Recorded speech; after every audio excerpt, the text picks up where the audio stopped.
Alam mo bang may mahigit 9 million na bahay sa Japan na walang nakatira?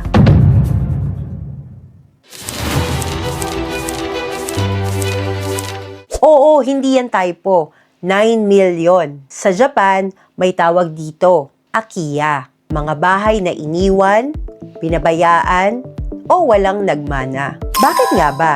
Una, declining population. Mas konti na ang babies, mas madami ang elderly. Pangalawa, aging society.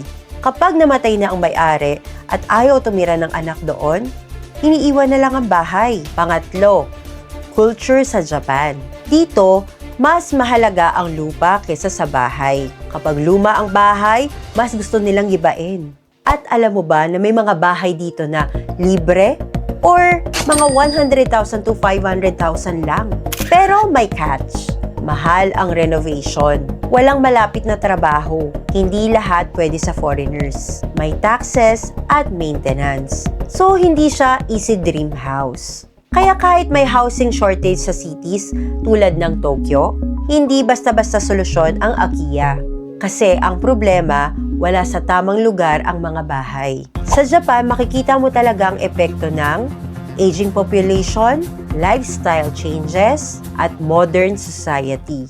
Tahimik lang, pero malalim ang issue. Ikaw, kung bibigyan ka ba ng libreng bahay sa Japan, kukunin mo ba? This is Ayumi J, sharing insights and stories. Let's explore more about Japan together. Allow me to reintroduce myself. My name is